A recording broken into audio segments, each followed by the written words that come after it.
ሰላም ጤና ይስጥልን ተመልካቾቻችን ከአንከር ሚዲያ ዝግጅት ክፍል ያክብሮ ሰላምታችንን እናቀርባለን። የዕለቱን ዜናዎች ከዘውትር ተሳታፊያችን ጋር በመሆን ወደ እናንተ እናደርሳለን። አብራችሁ እንድትቆዩ ግብዣችን ነው። መልካም ጊዜ። ዝምታዋን ሰበረች። የአብይ አህመድን አገዛዝ ቀውስ ፈጣሪ ቀጠናውን አዋኪ ስትል በአምባሳደሯ አማካይነት መክሰሷ እየተነገረ ነው። ከፕሪቶሪያው ስምምነት ወዲህ በመሃላቸው ችግሮች እንደተፈጠሩ ሲገለጽ ቢቆይም በሁለቱም መንግስታት በኩል የተፈጠረው ልዩነት ይፋ አላደረጉም። ሰሞኑን በአንድ የዩቲዩብ መድረክ ላይ ቃለ መጠይቅ የተደረገላቸው በደቡብ ሱዳን የኤርትራ አምባሳደር ዮሐንስ ተክለሚካኤል በኤርትራና በኢትዮጵያ መሃል ላለው ግንኙነት መሻከር ተጠያቂው አብይ አህመድ ነው ብለዋል። ቃለ መጠይቅ የሰጡበት ዩቲዩብ ወዲያውኑ መውረዱም ተመልክቷል። ምናልባትም በኤርትራ መንግስት በኩል ውይይቱ ከዩቲዩብ ላይ እንዲወርድ ሳይደረግ እንዳልቀረ ለማወቅ ተችሏል። በአየር መንገድ በረራና በስልክ አገልግሎት መቋረጥ የቀጠለው የሁለቱ ሀገራት ፍጥጫ ወደ አደባባይ እየወጣ ሲሆን የአምባሳደሩ ወቀሳ ችግሩ እየተባባሰ መምጣቱን የሚያመላክት እንደሆነ ተገልጿል። አምባሳደር ዮሐንስ አብይ አህመድ ቀጠናውን አውኮታል ብቻ ሳይሆን ሀገሪቱን በህልም ለማስተዳደር የሚጥር ነው ሲሉ የሰላ ትችት መሰንዘራቸው ተመልክቷል። 4 ኪሎ የሚገኘው ሰው አብይ አህመድን ማለታቸው ነው። የሚፈጥራቸው ችግሮች በሁለቱ ሀገራት መሃል ሊኖር የሚገባው ግንኙነት ሞቶ እንዲቀበር እያደረገ ነው ሲሉም የአብይን አህመድ ስም ሳይጠሩ ተናግረዋል። የአንከር ሚዲያ የፖለቲካ ተንታኝ መስፍን አማን የአብይ አህመድ ያልተረጋጋና ያልበሰለ የውጭ ጉዳይ ፖሊሲ ኢትዮጵያን ዋጋ እያስከፈላት ነው ይለናል። የኤርትራው ፕሬዝዳንት ኢሳያስ አፈወርቂ በቀጠናው ጦርነትን የሚቀሰቅሱ ኃይሎች አሉ ሲሉ ገለጹ። ጠቅላይ እንሆን ሁሉን እንቆጣጠር የሚሉት እነዚህ ኃይሎች ለጦርነት እየደወለቱ ነው በማለት መግለጻቸው ተመልክቷል። ንግግር ያደረጉት ፕሬዝዳንት ኢሳያስ አፈወርቂ ሀገራቸው ማንኛውንም ትንኮሳ ለመመከት ዝግጁ መሆኗን ገልጸዋል። እነዚህ ጠቅላይ ብለው የገለጿቸው ኃይሎች እነማን እንደሆኑ በስም ያልጠቀሱት ፕሬዝዳንቱ ክፍፍል እንዲኖር በማነሳሳት ቀውሶችን በመፍጠርና በማባባዝ ብሎም ለወረራም በመቀስቀስና በመዘጋጀት ሰፊ ዘመቻ ከፍተዋል ሲሉም ተናግረዋል። ፕሬዝዳንት ኢሳያስ በተለይ ብርጌድ ንሓመዱ የተሰኘ በአብይ አህመድ የገንዘብና የፖለቲካ ድጋፍ የተመሰረተ የኤርትራ ተቋሚ ቡድን በአዲስ አበባ ትልቅ ስብሰባ ማድረጉን ተከትሎ የተናገሩት መሆኑ ጉዳዩ በቀጥታ ከአብይ አህመድ አገዛዝና ከህወሓት ኃይል ጋር የተያያዘ ሊሆን እንደሚችል የፖለቲካ ታዛቢዎች በመግለጽ ላይ ናቸው። ብርጌድ ንሓመዱ ትርጉሙ ለመሬቱ ወይም ለአፈሩ የሚል ሲሆን የተመሰረተው በዋናነት የኤርትራን መንግስት ለመጣል ይህንንም ዝግጅቱን እያከናወነ መሆኑን መረጃዎች ያመለክታሉ። ብርጌድ ንሓመዱ ሁለተኛውን ስብሰባ ከአንድ ሳምንት በፊት በአዲስ አበባ ያደረገ ሲሆን የመጀመሪያውን የምስረታ ጉባኤውን በአዲግራት ማከናወኑ የሚታወስ ነው። አብይ አህመድ የቀድሞ መከላከያ ሚኒስትሩን ዶክተር አብርሃም በላይን በመመደብ ብርጌድ ንሓመዱ እንዲደራጅ ማድረጉን የሚገልጹት የአንከር ሚዲያ ምንጮች ህወሓት በሰው ኃይልና በጦርነት ስትራቴጂ ብርጌድ ንሓመዱን ለማጠናከር አብሮ እየሰራ እንደሚገኝ ተመልክቷል።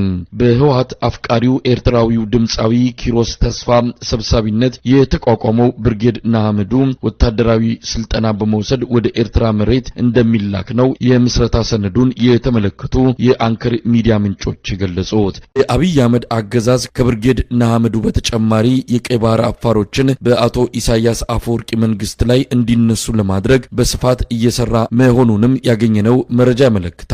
ከአብይ አህመድ ደህንነት መስሪያ ቤት በቀጥታ መረጃና ገንዘብ የሚሰጣቸው አንዳንድ የዩቲዩብ አዘጋጆች ከወዲሁ በኤርትራ ላይ ጦርነት እንደሚከፈት በሰፊው እየተናገሩ ሲሆን አብይ አህመድ በተዘዋዋሪ ፕሬዝዳንት ኢሳያስን ለመጣል መጠነ ሰፊ እንቅስቃሴ እያደረገ መሆኑንም እነዚሁ የዩቲዩብ አዘጋጆች ገልጸዋል።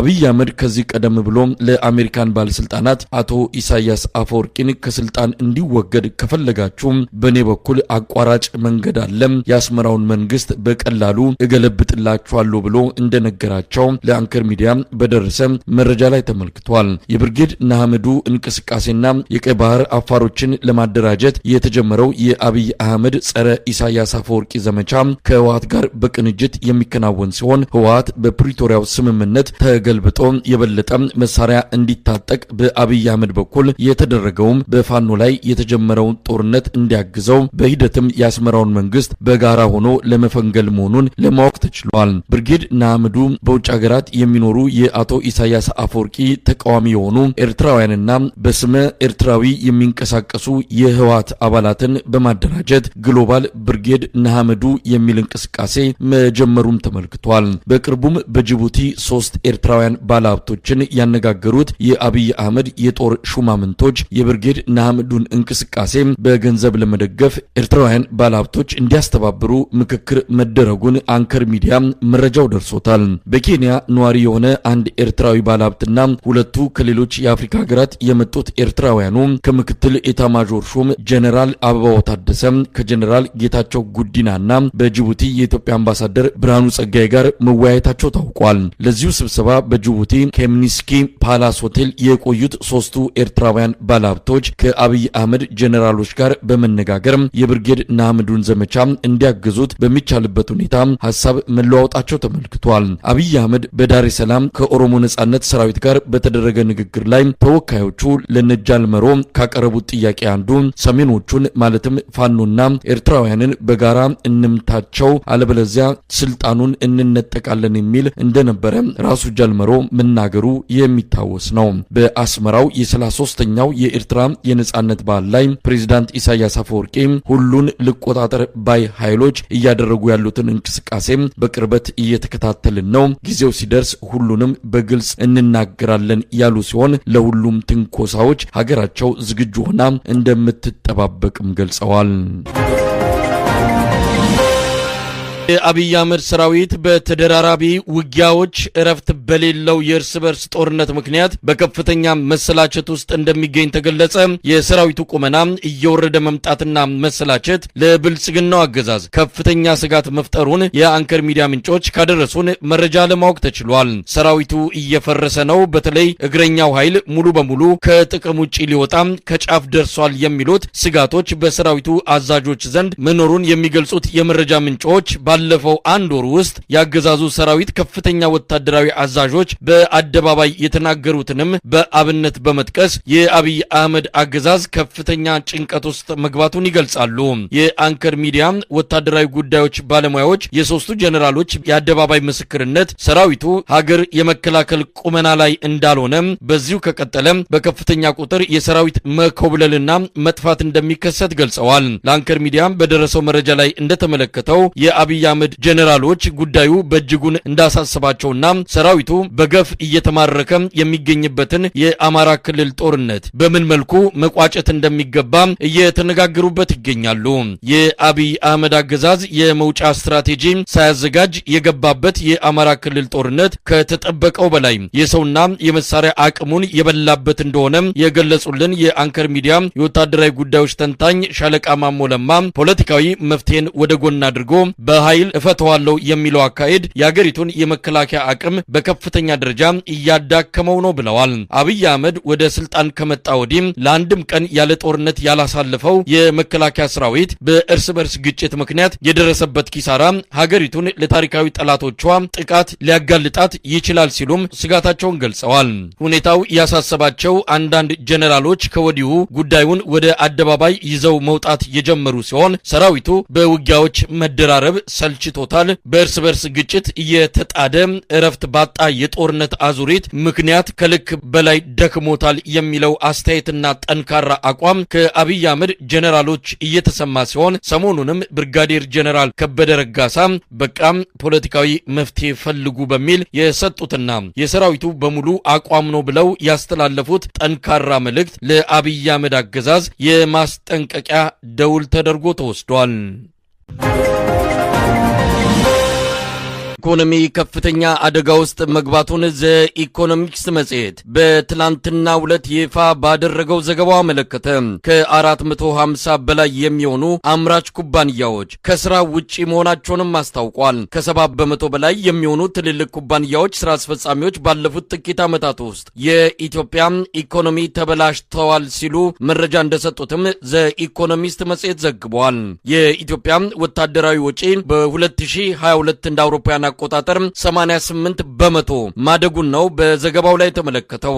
ከፍተኛ አደጋ ውስጥ የገባው የኢትዮጵያ ኢኮኖሚን በተመለከተ ዝርዝር ዘገባ ይዞ የወጣው የኢኮኖሚስት መጽሔት በተለይም የውጭ ኢንቨስትመንት በከፍተኛ ደረጃ ተዳክሟል ሲል ገልጿል።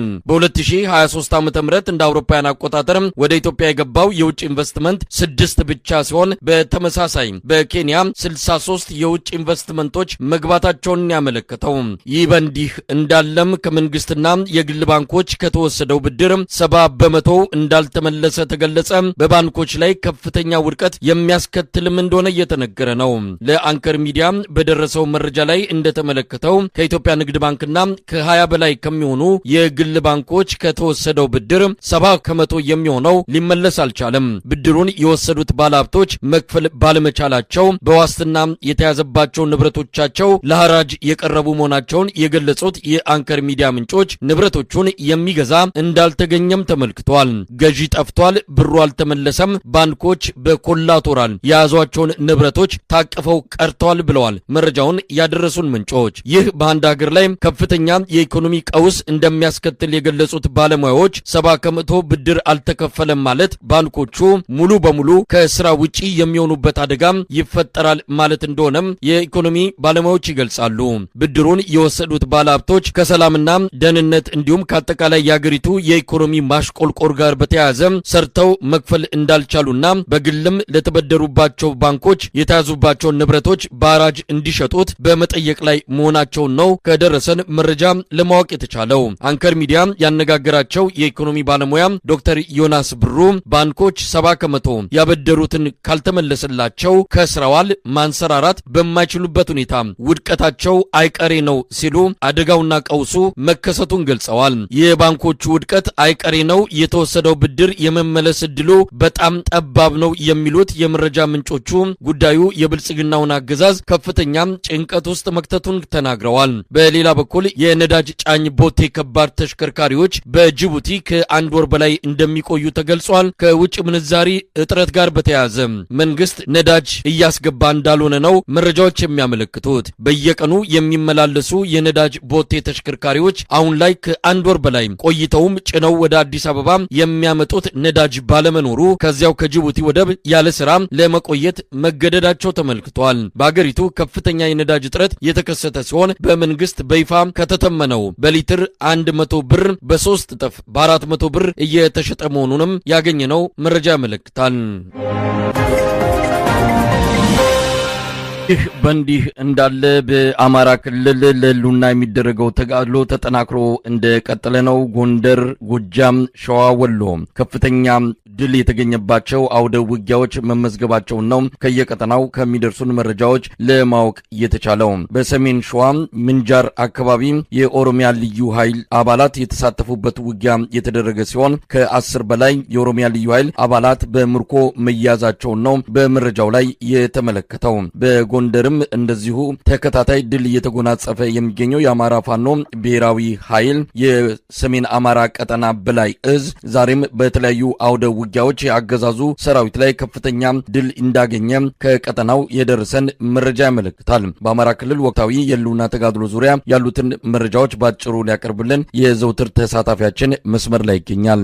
በአማራ ክልል በተለይ በዚህ 2 እና 3 ቀናት ውስጥ ከ15 ያላነሱ ከባድ የውጊያ ቀጠናዎች ተከፍተው የፋኖ ኃይሎች በመከላከያ ሰራዊቱ ላይ በአጠቃላይ በአብይ አህመድ ጥምር ጦር ላይ ከፍተኛ ማጥቃት ፈጽመው በርካታ ድሎችን ተጎናጽፈዋል። በተለይ በዋናነት ከደጀን እስከ ምንጃር ድረስ የዘለቁ ከመተማ እስከ ላሊበላ አካባቢ በአጠቃላይ በሁሉም የአማራ ክፍለ ሀገሮች ያሉ የፋኖ አደረጃጀቶች ከባባድ ጥቃቶች በመፈጸም ድሎችን እየተንበሻበሹ ገኙት። አሁን ዛሬ በአምባሰል ወረዳ ኬንቴሪ በሚጠቀሰው አካባቢ በተለይ በዋናነቱ መገንጠያ በተባለው አካባቢ ባደረጉት የደፈጣ ጥቃት በኮንቮይ ሲንቀሳቀስ የነበረ የመከላከያ ሰራዊት ከፍተኛ ድምሰሳ ተፈጽሞበት 30 በላይ የሰራዊቱ አባላት ሙትና ቁስለኛ ሲሆኑ ከ20 በላይ ክላሽ መማረክ ተችሏል። በርካታ ፈንጂዎችን እንዲሁም የወታደራዊ ትጥቆችን መማረክ መቻላቸውን ነው ያስታወቁት። እንዲሁ በሰሜን ሸዋ በምንጃር ሸንኮራ ወረዳ ሳማሰንበት ወለንጭቲ አካባቢ ማለት ነው ሳማሰንበት ከብሎ የሚጠቀሰው አካባቢ የመጣ በርካታ ኮማንዶ የመከላከያ ሰራዊት ኃይል ፋኖን ለመክበብ እንቅስቃሴ ቢያደርግም ያገዛዙ ጦር እንደመጣባቸው የፋኖ ኃይሎች ቀድመው መረጃ በማግኘታቸው ባደረጉት የቦታ ይዞ በመጠበቅና ገዳይ መሬት ላይ ድፍቶ በመጠበቅ የመጣውን የኮማንዶ ኃይል ከፍተኛ ምት መተውበት በርካታ የመከላከያ ሰራዊት አባላት ተደምስሰው በርካታ ስንቅና ትጥቅ መማረክ መቻላቸውን ነው የደረሰኝ መረጃ የሚያመላክተው። በኋላ ይሄንን ከሰባ በላይ የሞተባቸውን የመከላከያ ሰራዊት ሌላው ደግሞ ተበትኖ ወደ ሞጆና ናዝሬት አካባቢ በመሸሸቱ የኦሮሚያ ክልል ልዩ ኃይል በከፍተኛ ከመከላከያ ያልተናነሰ ትጥቅና ስንቅ ይዞ ያንን አካባቢ ለመቆጣጠር እንቅስቃሴ ቢያደርግም የፋኖ ኃይሎች አሁንም ተጠናክረው በመጠበቅ ሂዶ የነበረውን የኦሮሚያ ልዩ ኃይል መክተው በመመለስ ያንን አካባቢ ላለማስደፈር ከፍተኛ ጥረት እንዳደረጉ ነው። በዚህም ከሰባ በላይ የመከላከያ ሰራዊት አባላት ከመገደላቸው በተጨማሪ ብሬኖች፣ ዲሽቃዎች፣ ሞርተሮች እንዲሁም በርካታ ክላሽንኮቭ መሳሪያዎች መማረካቸውን ነው የደረሰኝ መረጃ የሚያመላክተው። በዚሁ በምንጃር ሸንኮራ ቀጠና ከሰም አካባቢ ሞሰደቢና አርባምባ በተባለ አካባቢ አሁንም ሰፊ የውጊያ ቀጠና ያካለለ በፋኖ ኃይሎችና በመከላከያ ሰራዊት አባላት መካከል ውጊያ እየተደረገ እንደሆነ ነው የደረሰኝ መረጃ የሚያመላክተው። በሌላ ዜና ከባድ ውጊያ ሲደረግበት የሰነበተው የምዕራብ አርማጭሆ እና የታች አርማጭሆ ወረዳዎች እና ከመተማ ድረስ ዘልቆ የነበረው በሱዳን ኮሪደር አካባቢ ወይም በኢትዮ ሱዳን የድንበር ከተሞች አካባቢ በፋኖ ኃይሎች ድል አድራጊነት 10 ወታደራዊ መኪኖችን በመማረክ አንደኛ፣ ሁለተኛና ሶስተኛ ሬጅመንቶችን ከነአመራሮቹ ያክፈቶል በተለይ በዋናነት በመደምሰስ ከፍተኛ ድል መጎናጸፋቸው ይታወቃል። ይህን ድል ከተጎናጸፉ በኋላ ሌላ እስከ 78ኛ ክፍለ ጦር ሌላ ኃይል በዛሬው ዕለት ይህንን በፋኖ ቁጥጥር ስር የነበሩ አካባቢዎችን ለመቆጣጠር ጥረት ቢያደርግም ያጣና ዋሴ ክፍለ ጦር ከሌሎች በአካባቢ ከሚገኙ ክፍለ ጦሮች ጋር በጋራ በመሆን ከፍተኛ ምከታ በማድረግ በዚሁ አካባቢ ከ170 በላይ በዛሬው ዕለት የመከላከያ ሰራዊት አባላት ሲገደሉ 2 ሬጅመንቶችን ሙሉ በሙሉ መደምሰስ መቻላቸውና 45 የመከላከያ ኃይሎች መማረካቸውን ነው የደረሰኝ መረጃ የሚያመላክተው። በዚህ አካባቢ በአጠቃላይ ከመተማ ከተማ ውጪ ያሉት የምዕራብ አርማጭሆና የታች አርማጭሆ ወረዳ ከተሞች በሙሉ በፋኖ ኃይሎች ቁጥጥር ስር በመግባቱ የመከላከያ ሰራዊት አባላት ሸሽተው ወደ ላይ አርማጭሆ ወደ ከሳንጃን ለቀው ወደ ክምር ትግል ድንጋይ አካባቢ እየሸሹ እንደሆነና በበርካታ የውጊያ ቀጠናው ሽንፈት የደረሰበት የመከላከያ ሰራዊት አባላት ወደ አንድ አካባቢ እየተሰባሰበ እንደሆነ ነው መረጃዎች የሚያመላክቱት። እንዲሁም በትናንትናው ዕለት በሊቦ ከምከም ወረዳ በጣም ከፍተኛ ውጊያ እየተደረገ እንደሆነና በዚህም የሁለት የፋኖ ክፍለ ጦሮች የመጣውን የመከላከያ